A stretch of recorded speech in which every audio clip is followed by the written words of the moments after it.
9월 무조건 뭐 추석용품 팔아야죠. 여기 내용 안 적었어요. 아까 워낙 그런 것들 딱 검색해서 파시면 되고요. 자, 아시안 게임 있어요. 작년에 못한 우리 아시안 게임. 이렇게 아시안 게임이 있을 때는 뭘 팔아야 된다고요? 월드컵, 아시안 게임, 월드컵이 아니라 올림픽, 아시안 게임 때는 무조건 어린이용 스포츠 완구를 파셔야 돼요. 어린이용 스포츠 완구.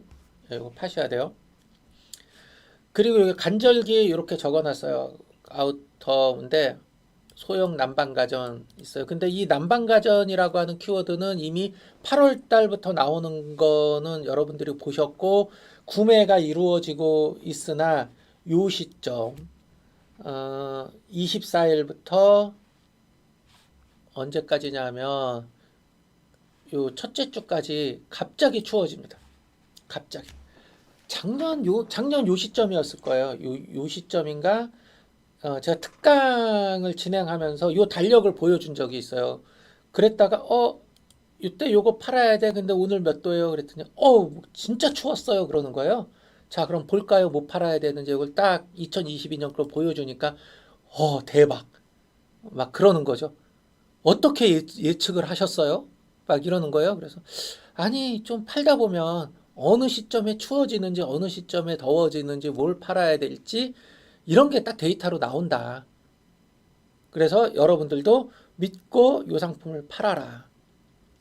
그럼 언제 올려요? 요 주차에 올려서 요때 갑자기 추워지니까 재미를 보셔라.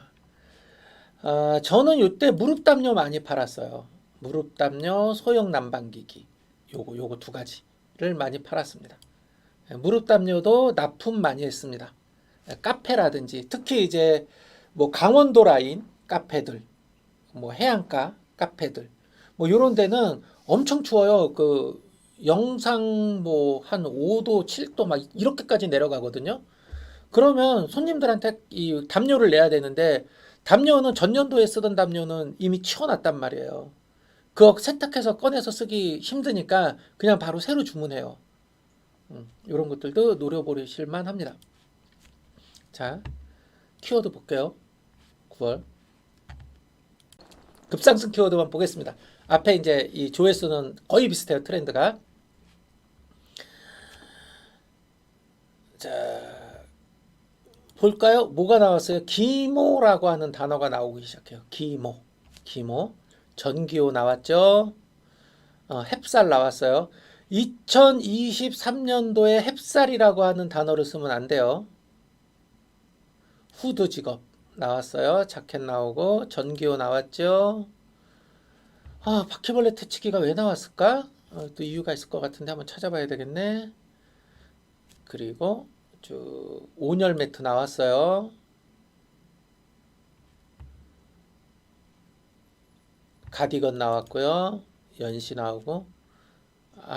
9월에 선물이 없죠. 왜 그러냐면 그 22년도에 설이 아니라 추석이 굉장히 빨랐어요. 9월 초에 있었어요. 그러니까 9월 달 키워드 급상승 키워드에 추석 선물이 지금 안 보이는 거예요. 정기호 나왔고요. 여성 니트 가디건. 또 뭐가 나올까요? 소풍, 도시락통 이런 키워드 나오기 시작했죠. 왜? 10월 달에 우리 놀러 가야 되니까. 그리고 소금 나왔네요. 자, 전기 매트 나오고 자전거 나왔어요. 또 자전거 탈 때 됐잖아요. 여름에 안 타다가 타야 되고요. 담요 이불 나왔어요. 담요. 가을 잠바, 가을이라고 하는 단어가 이제 본격적으로 나오기 시작합니다. 예, 목티 나왔네요. 달력이라고 하는 키워드가 언제 나왔어? 9월에 달력이라고 하는 키워드가 나와요. 와, 빠르죠?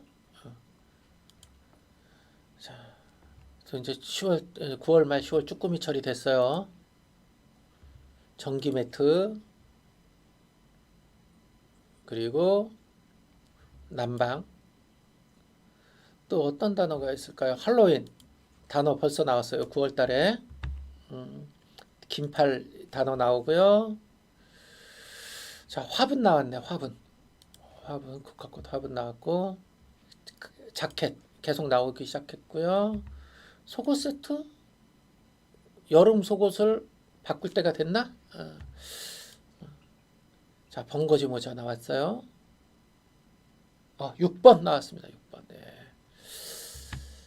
자, 그리고 또 뭐가 있어요? 텀블러 보온 보냉, 소품 가방 이제 나오기 시작하죠. 우리 10월 대비 놀러 가야 돼요. 중년 여성 가을옷, 2,200회네. 야, 중년 여성, 중년 여성이라고 하는 키워드, 좀 봐야 되겠네요. 중년 여성.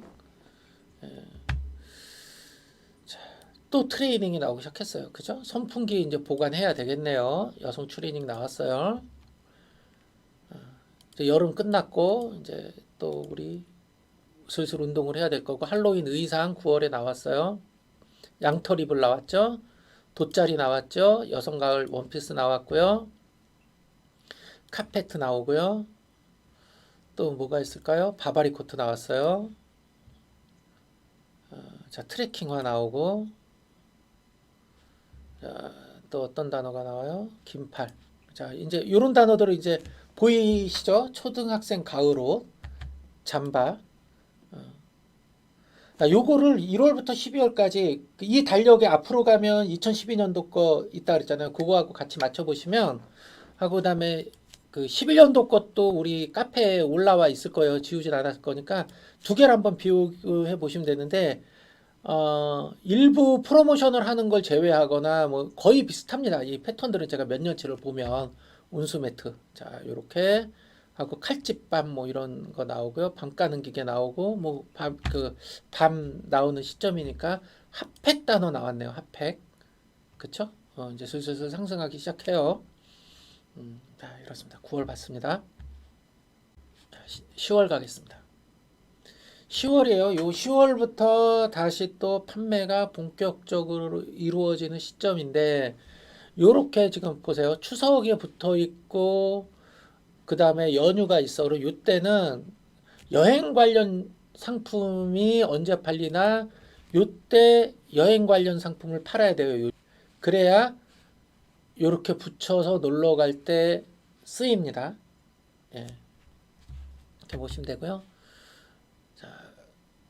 가을 행사용품 있어요. 뭐 이런 것들 장갑 머플러, 단체 등산용품, 아웃도어 용품 뭐 이런 것들 판매하면 되고요.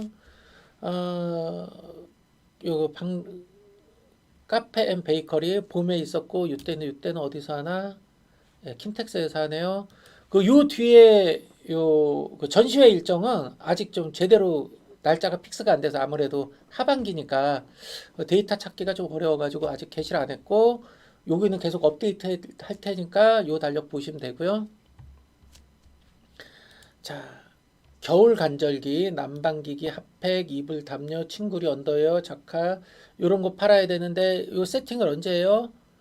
아까 요 가을용품 간절기 할 때 키워드가 벌써 요런 것들 나오기 시작했잖아요. 요런 것들이 이제 이때 본격적으로 팔리니까 준비를 하셔야 됩니다. 자, 10월 볼게요. 자, 10월 감 나왔고요. 석화, 굴철인가 봐요. 경량 다운 자켓, 기모라고 하는 키워드, 또 기모라고 하는 키워드 나와요. 그러니까 10월 달부터는 여러분들이 뭐 언더웨어가 됐건 뭐가 됐건 도매사에서 기모라고 검색해서 있는 거는 다 등록해서 그냥 파세요. 기모라고 검색해가지고. 그리고 여기 패딩, 뭐 이런 것들, 이런 키워드 핵심 키워드니까 이렇게 보시면 돼요. 경량 패딩 이런 거 나오죠. 물론 그 11월 이후에 패딩이라고 하는 키워드는 좀 밑으로 내려가요. 핫팩 본격적으로 판매되기 시작하고요. 부츠 뭐 이런 것들 있고 기모 또 나오고 겨울이라고 하는 단어가 언제 나와요? 10월 달부터 나오기 시작합니다. 기모 아동 털 실내화 나왔어요. 자, 또 내려가 봅시다. 후리스 집업 나오고 겨울 브라우스 나오고요. 가습기 다시 가습기가 나오기 시작했죠. 가습기 나오고 네거머가 벌써 나왔어요. 방한이라고 하는 단어도 나오기 시작할 거예요. 예, 경량, 구찌타운, 주주주주주 뭐 다 이런 거죠. 예. 겨울 티셔츠 이렇게 나왔죠. 예. 여성 겨울 양말 이런 것도 나왔어요. 자, 이제 여러분들 좀 패턴이 보이나요? 시즌별로? 이 정도면 이제 요런 패턴이네. 요런 것들이 좀 보이기 시작할 텐데. 자, 의외로 우리가 아까 급상승 키워드였던 매트, 온열 매트, 전기 매트 뭐 이런 것들이 급상승 키워드에 들어가 있지 않아요. 이미 걔네는 지난달에 급상승 키워드로 들어갔고 조금 올라가고 있어서 이 아래쪽에 나올 거예요. 쭉 보면 트레이닝, 뭐 사파리 점퍼 이런 키워드가 나오고요. 더 아래쪽에 나올래나? 프리스, 겨울롱 이런 식으로 나오고 할로윈이라고 하는 단어 계속 이제 나올 수밖에 없고요. 예, 패딩, 겨울 점퍼 뭐 이런 것들 쭉쭉쭉 나오자. 자, 그냥 10월까지 이렇게 봤습니다.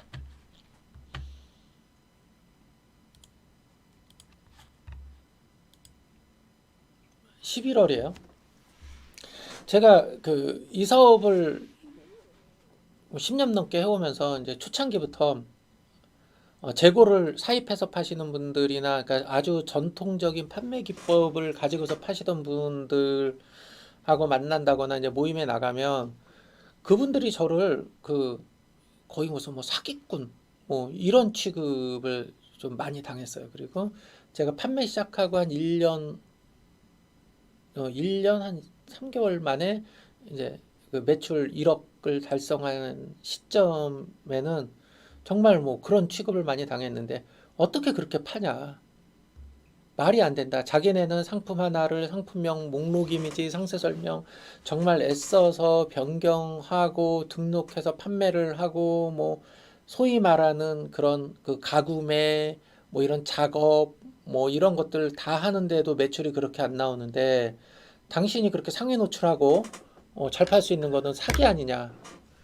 거짓말쟁이라고 얘기하죠. 거짓말 아니냐, 뭐 이제 이런 이야기들을 많이 들었는데 제가 다른 강의할 때 상위 노출 강의할 때 옥션에서 브라러닝으로 검색했을 때 노출 점수 몇 점 나오는 거 보신 분들이 있을 거예요. 영상에도 몇 번 제가 소개를 해줬는데 그런 식으로 딱 보여드리니까 뭐 5년, 10년 파셨던 분들이 어떻게 이렇게 하는 거냐라고 거꾸로 물어보는 거예요. 이게 진짜 되는 거예요?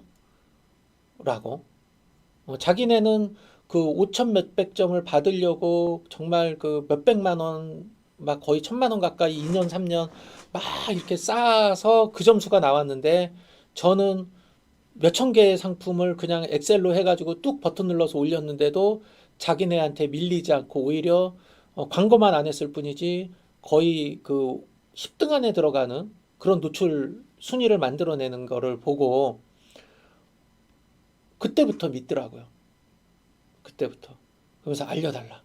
뭐 이렇게 하는데 그냥 알려는 드렸는데 원점으로 다시 돌아가요. 그런 분들은. 이 사고방식이 좀 많이 달라서 그렇고요. 저는 이런 것들을 분석한 게 그때부터 계속 분석을 했어요. 제가 판 상품들이 도대체 어느 시점에 어떤 상품들이 잘 팔렸는지, 왜 잘 팔렸는지, 심지어 전화해서 물어보기도 했어요. 도대체 왜 그러냐? 내 거를 왜 샀냐? 제가 아마존, 미국에 있는 아마존의 상품을 등록해서 파는데, 3M 이 소음 방지 귀마개가 있어요. 3M 소음 방지 귀마개. 그거를 몇백 개씩 두세 달에 한 번씩 고정적으로 사시는 분이 있었어요. 근데 3M이 미국 회사고 전 세계에 다 있잖아요. 근데 저한테 사요. 그리고 한국에서 배송하는 거를. 너무 궁금하잖아요. 그래가지고 이메일을 보냈어요. 도대체 왜 미국에도 있을 건데 저한테 사시냐?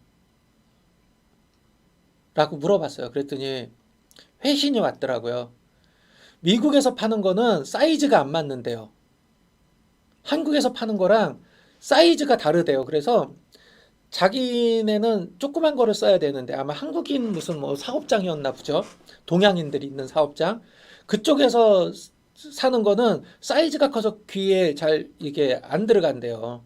근데 그게 또 일회용이다 보니까 한 번 쓰고 매일 이렇게 바꿔야 되는 거예요. 그래서 아, 이런 경우도 있구나.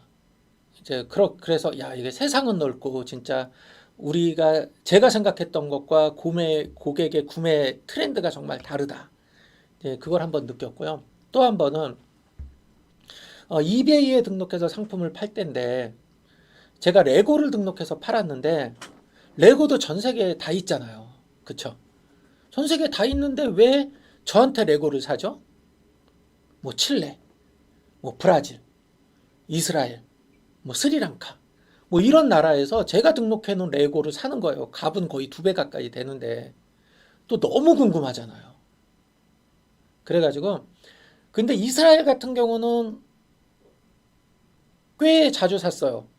거의 한두 달에 한 명씩 꾸준히 사는 거예요. 그래서 그것도 또 물어봤어요. 도대체 왜 저한테 레고를 사냐 그랬더니 이스라엘 같은 경우는 레고나 이런 걸 사기가 너무 어렵대요. 그래서 왜 그러냐 그랬더니 자기네가 인구수도 작고 그 다음에 대도시를 제외하고는 어떻게 뭐 이렇게 다니기도 좀 불편한 그런 상황이라 그러더라고요. 근데 그럼에도 불구하고 이제 이렇게 쭉 이메일을 보냈는데 이쪽 사람들은 또 이제 외국 경험이 많은 거예요. 그러니까 미국이라든지 뭐 그 유럽이라든지 이런 데 살다가 온 사람들이 많아서 자기네 아이한테는 그런 걸 사주고 싶은데 쉽게 살 수가 없어서 그런다라고 하는 거 하나 하고 또 뭐냐면 저도 그때 처음 알았는데 국가별로 출시되는 그러니까 똑같은 모델이 국가별로 동시에 출시되는 게 아니라 시점이 있고 그다음에 이 나라는 품절이 됐는데 이그 B라고 하는 나라는 그 재고가 있다는 거예요. 판매를 한다는 거예요. 그래서 레고 같은 경우는 전 세계에서 구매를 한다. 그렇게 이제 알려주더라고요. 그래서 그때 또 이해가 됐어요. 그리고 또 한 케이스는 뭐냐면 또 이제 이베이에 등록해서 팔던 건데 어, 옛날에 왜 이 스마트폰에 32핀 케이블 납작해서 긴 거 그거를 홍콩이라든지 뭐 베트남이라든지 뭐 이런 쪽 말레이시아 이런 데서 구매가 계속 일어나요. 그래서 너무 궁금한 거야. 그래서 그거는 이제 그쪽 사람들한테 물어본 게 아니라 유통하시는 분한테 물어봤더니 우리나라 중고 핸드폰 수출이 그렇게 많이 됐대요. 근데 거기서 그 케이블을 구하기가 쉽지 않아서 우리한테 주문을 하는 거라고 이제 뭐 그런 이야기를 들었습니다. 그리고 러시아에서 종종 팔았던 거는 우리 그 자동차에 우리는 이렇게 전화번호 이렇게 자석으로 이렇게 쫙 붙여서 놓잖아요. 그거를 꽤 많이 팔았어요. 이렇게 제가 생각하지 못했던 수요처가 있고 그 다음에 제가 생각하지 못했던 어떤 특정 상품들이 다른 용도로 쓰이는 이제 그런 경험들을 하면서 어떤 상품이나 시장이나 고객을 바라볼 때 내가 이제까지 경험해 왔던 것을 기준으로만 바라본다면 큰 그 착오다 라는 걸 느꼈고 철저하게 시장에서 일어나고 있는 것을 좀 객관적으로 바라볼 필요성이 있겠다. 특히 우리 같이 이 상품 수가 많은 경우는 더더군다나 이런 데이터를 보는 눈, 분석하는 그런 방법을 배우시는 게 또 제 스스로도 끊임없이 공부를 하고 분석을 하는 것과 동일하게 여러분들도 좀 하셨으면 좋겠다는 거고요. 그래서 제가 이제까지 해왔던 것들을 여러분들한테 알려드리는 겁니다. 예. 사설이 길었죠? 예.